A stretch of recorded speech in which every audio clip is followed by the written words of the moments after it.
ಇವತ್ತು ಬಹಳ ಸಂತೋಷ.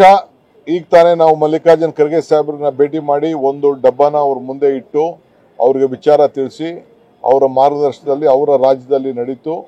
100 ವರ್ಷದ ನಂತರ ಇವತ್ತು ನಾವು ಈ ಹೋರಾಟವನ್ನ ಅವ್ರಿಗೆ ಈ ಜವಾಬ್ದಾರಿ ಸಿಕ್ಕಿದೆ. ಅವತ್ತು ಗಾಂಧೀಜಿಯವರು 100 ವರ್ಷದಿಂದ ಕಾಂಗ್ರೆಸ್ ಅಧ್ಯಕ್ಷರಾಗಿದ್ದರು. ಇವತ್ತು ನಮ್ಮ ರಾಜ್ಯದವರು ಮಲ್ಲಿಕಾರ್ಜುನ್ ಖರ್ಗೆ ಸಾಹೇಬರು ಇವತ್ತು ಅಧ್ಯಕ್ಷರಾಗಿದ್ದಾರೆ.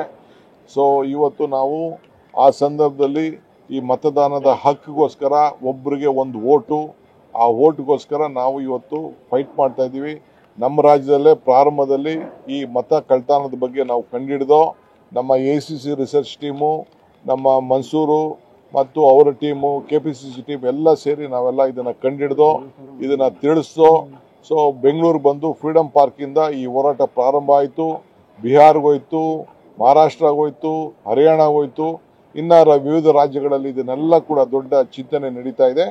ಇವತ್ತು ನಾನು ಏನು ನಮ್ಮ ಕಾರ್ಯಕರ್ತರು, ನಮ್ಮ ಬ್ಲಾಕ್ ಅಧ್ಯಕ್ಷರು, ಜಿಲ್ಲಾ ಅಧ್ಯಕ್ಷರು, ಸಂಘಟನೆಗಳು, ಸೆಲ್ ಡಿಪಾರ್ಟ್ಮೆಂಟ್ ಅವರೆಲ್ಲ ಸೇರಿ ಏನು ಸಿಗ್ನೇಚರ್ ಮಾಡಿದ್ದಾರೆ ಅದನ್ನೆಲ್ಲ ಕೂಡ ತಲುಪಿಸಬೇಕು ಅಂತೇಳಿ ನಾನೇ ಇದಕ್ಕೆ ನಮ್ಮ ಜಿಲ್ಲಾ ಅಧ್ಯಕ್ಷರುಗಳು ಮತ್ತು ನಾವು ವರ್ಕಿಂಗ್ ಪ್ರೆಸಿಡೆಂಟ್ಸು ನಾವೆಲ್ಲ ಸೇರಿ ಇಲ್ಲಿಗೆ ಬಂದಿದ್ದೀವಿ. ನಮಗೆ ACCಯಿಂದ ವೇಣುಗೋಪಾಲ್ ಸಾಹೇಬರು ನಮ್ಗೆ ಆದೇಶ ಕಳಿಸಿದ್ರು. ಆ ಆದೇಶದ ಪ್ರಕಾರ ಇಲ್ಲಿಗೆ ಬಂದು ನಾವು ಅವ್ರಿಗೆ ತಲುಪಿಸಿದ್ದೀವಿ.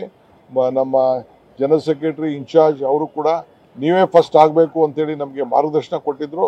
ಬಟ್ ನಾವು ಜಾಸ್ತಿ ನಂಬರ್ ಮಾಡಿರ್ಬೋದು, ಇನ್ನು ಬೇರೆ ರಾಜ್ಯದವರು ಕೂಡ ಬರಲಿ ಅಂತ ಹೇಳಿ ನಮಗೆ ಭಾಳ ಆಸೆ ಇದೆ. ನಮ್ಮ ಡ್ಯೂಟಿ ನಾವು ಮಾಡಿದ್ದೀವಿ. ನಮ್ಮ ನಾಯಕರುಗಳು ಏನು ಮಾರ್ಗದರ್ಶನ ಕೊಟ್ಟಿದ್ದಾರೆ ಆ ಪ್ರಕಾರ ನಾವು ನಮ್ಮ ಕೆಲಸವನ್ನು ಮಾಡಿದ್ದೇವೆ. ಮೊನ್ನೆ ತಾನೇ ನಾನು ಮುಖ್ಯಮಂತ್ರಿಗಳು ಇಬ್ಬರು ಸೇರಿ ಪ್ರೆಸ್ ಕಾನ್ಫರೆನ್ಸ್ ಮಾಡಿ ಇವತ್ತೇನು ಈ ವೋಟ್ ಚೋರಿ ಸಿಗ್ನೇಚರ್ ನಾವು ತೆಗೆದುಕೊಂಡಿದ್ದೇವೆ ಅದನ್ನು ತಲುಪಿಸ್ತೇವೆ ಅಂತ ಏನು ನಾವು ತಿಳಿಸಿದ್ದೋ, ತಾವು ಕೂಡ ಅದ್ರ ಬಗ್ಗೆ ಹೆಚ್ಚಿಗೆ ನಮಗೆ ವಿಚಾರವನ್ನು ರಾಜ್ಯದ ಜನತೆಗೆ ಗಮನಿಸಿದ್ದೀರಿ.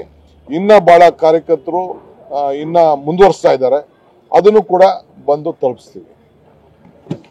Thank you.